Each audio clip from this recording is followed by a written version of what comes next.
Olá, sejam bem-vindos. Este é O Tema é Direito, um programa do curso de Direito da Universidade Franciscana. Não deixe de mandar sugestões de pauta para direito@ufn.edu.br, que na medida do possível nós atenderemos a sua solicitação. Confesso que temos recebido vários e-mails com sugestões de convidados, temas específicos, tudo relacionado ao mundo jurídico, porque como sempre faço questão de referir, este é o foco central deste programa. Meu convidado de hoje, com muita alegria, recebo o professor Jerônimo Tibus, professor da Universidade Federal de Santa Maria. Seja bem-vindo, professor. Olá, muito obrigado, professor Cristiano, pela oportunidade de estarmos aqui na UFN conversando um pouco nesse programa tão especial. Maravilha. Professor, na sua opinião, qual é o estado da arte do direito ambiental brasileiro? Pois bem, professor Cristiano, nós temos aí o Brasil que já foi referência mundial, né, na diplomacia ambiental e também nas discussões de ponta no cenário ambiental, né? Lembrando aqui que o Brasil sediou a Rio 92 e sediou também, né, a Rio, uma segunda edição, né, relacionada aí a Rio+20. Então, nós tivemos aqui discussões muito importantes, até por o Brasil ser caracterizado como um dos países mais megadiversos do mundo. Então, nós tivemos algumas legislações extremamente avançadas, né, mas nós tivemos também alguns retrocessos relacionados à legislação nos últimos tempos. Uma das questões também bastante polêmicas lá em 2012, quando a gente teve o novo Código Florestal, que alterou alguns elementos, principalmente relacionados à área de preservação permanente, reserva legal, enfim, a demarcação de terras ambientais, e o cadastro ambiental rural. Então, teve algumas modificações sensíveis nesse Código de 2012, né, que foram encaradas também como um retrocesso em termos de preservação. Veja, quando a gente fala aí em mata ciliar, mata da encosta de morro também, mas principalmente mata ciliar, nós temos uma necessidade de um espaço de terra específico para que todo aquele ecossistema, aquelas características biológicas possam se desenvolver de forma correta. Então, você não pode, por exemplo, ir com uma plantação até 5 metros, 10 metros, né, do rio, sem causar um problema ecossistêmico. Então, aí nós tivemos alguns problemas que a gente pode encarar como retrocesso. Também, em alguns aspectos, o Brasil é o país que mais consome agrotóxicos no mundo, né, em termos de toneladas. Mas mais do que somente consumir agrotóxicos no mundo em termos de toneladas, também o Brasil ele é um país que aprova tipos de agrotóxicos que muitas vezes não são aprovados em outros locais, tanto na Europa quanto na América do Norte, né, mais especificamente aí Estados Unidos e outras localidades.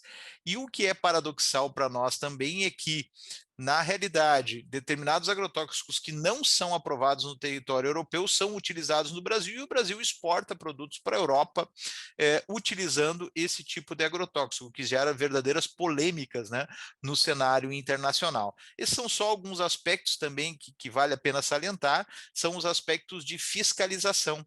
Gradativamente, dá para dizer que nos últimos anos a gente reduziu o potencial fiscalizatório, de força fiscalizatória dos nossos órgãos que compõem o SISNAMA, que é o Sistema Nacional de Proteção Ambiental, né?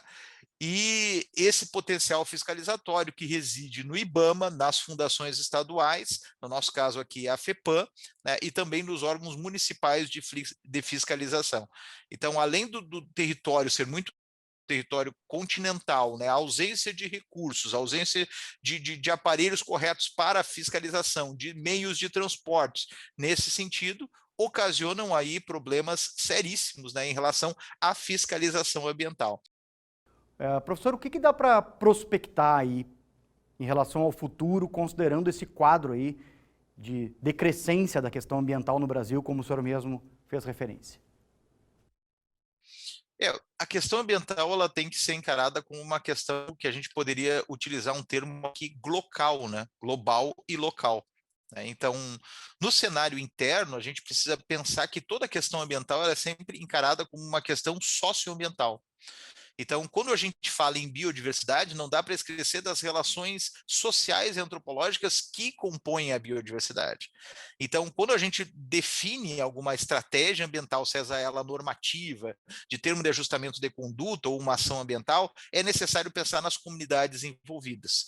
Então, quando nós falamos hoje em uma perspectiva, por exemplo, né, de uso de agrotóxicos, a gente precisa ser sensível aos efeitos relacionados à dependência desse consumidor do agrotóxico, esse produtor, que está extremamente atrelado a um esquema de dependência. Quando ele compra um tipo de semente transgênica, ele tem atrelado ao uso dessa semente transgênica um tipo específico de agrotóxico, o que gera realmente uma dependência de grandes multinacionais e fornecedoras. Ou seja, nós continuamos sendo o Brasil como um país exportador de gêneros primários, né, a baixo custo, e importador de tecnologia a alto custo, gerando processos sequenciais de dependência. Então, esse é um aspecto importante.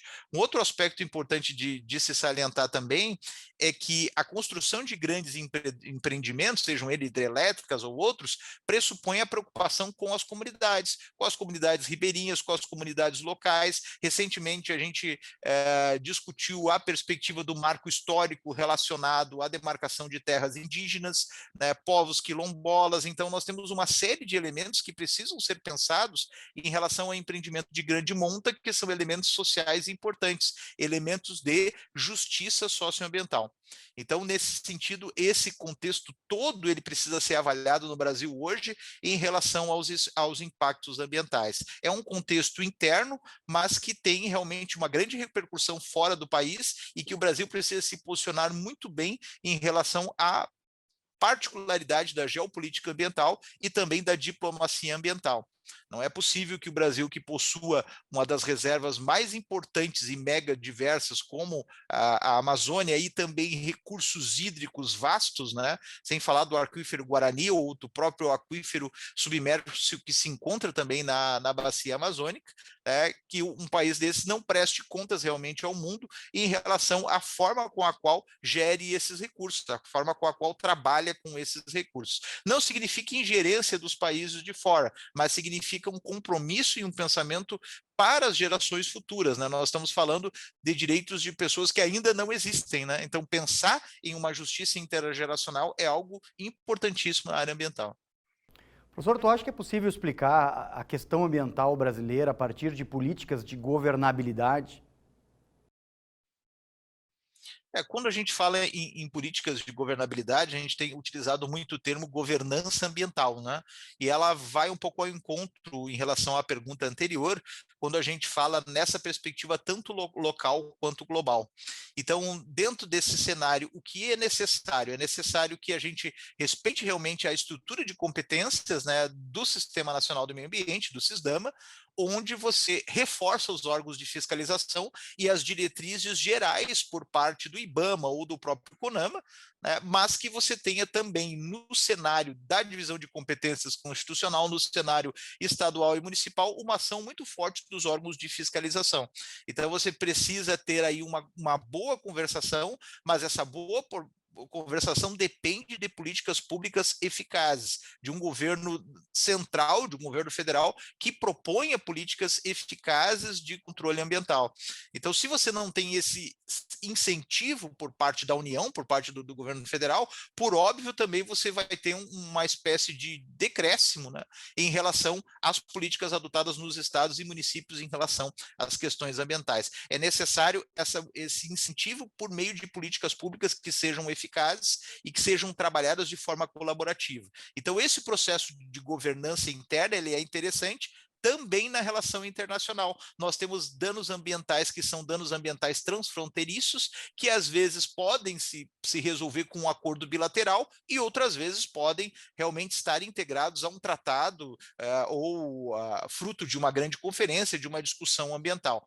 Um exemplo que a gente pode dar da governança é necessário a boa intenção, né, e a intenção correta em relação aos governantes. Quando a gente fala em aquecimento global e câmbio climático, por exemplo, qual foi a grande dificuldade que vem desde 1997 com Kyoto, mas que também nas COPs, nas conferências sobre questões climáticas, né, vem sendo discutida, é a não adesão dos países que mais emitem carbono. por exemplo, a não adesão dos Estados Unidos e da China, né, e o não comprometimento desses países nesse contexto. Então é necessário que a gente tenha aí um posicionamento muito firme, muito forte, né, de cooperação e de colaboração, tanto no âmbito interno quanto nas relações internacionais que envolvem a questão ambiental. Professor, o direito ambiental é uma área muito vasta, é uma área multidisciplinar, interdisciplinar. Considerando essa característica, eu queria ouvir de ti o que está se pesquisando hoje, assim, com mais intensidade nos programas de pós-graduação brasileiros a respeito da questão ambiental. Nós tivemos uma proliferação muito grande de programas de pós-graduação na área ambiental, daria para se dizer, nos últimos 10 anos, né? Uma intensidade muito grande. Programas que foram utilizando a palavra sustentabilidade, né? Parece quase como um mantra, né? Quando a gente utiliza as palavras sustentabilidade, inovação e empreendedorismo, né? Como palavras que têm sido discutidas bastante. Eu encaro isso como um fenômeno positivo, né?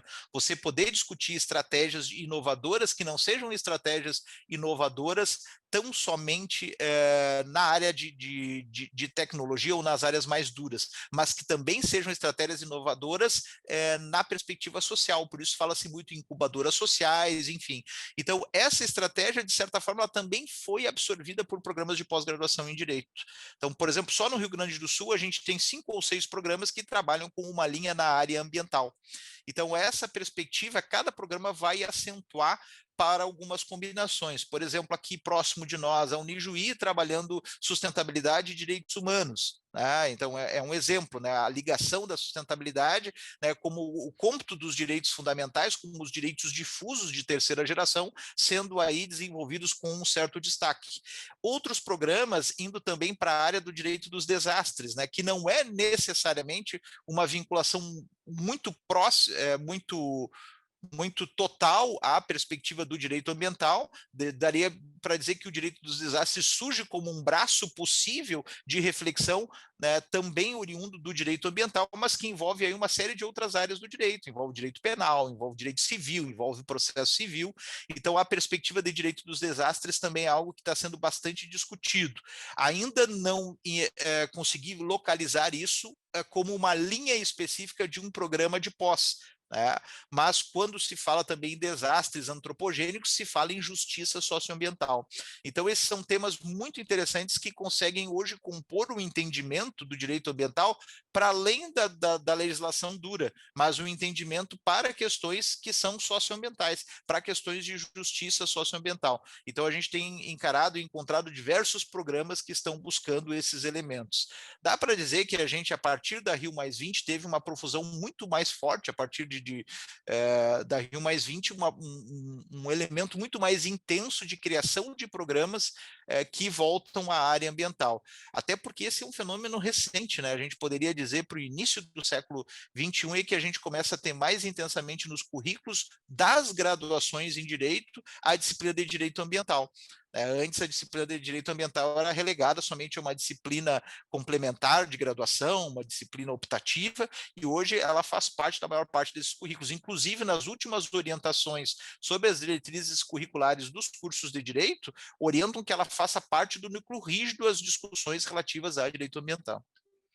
Maravilha, professor. Eu queria agradecer a disponibilidade. A gente sabe que as agendas são super complexas e preenchidas, mas te dizer que as portas do estúdio estão sempre abertas ao amigo aqui. Muito obrigado, professor Cristiano, e mais uma vez elogiar a iniciativa e a grandiosidade desse programa que traz temas interessantes para a discussão da comunidade. Maravilha, nós aqui agradecemos e agradecemos a você também pela audiência. Fique ligado nos próximos programas da TV da Universidade Franciscana. Até a próxima.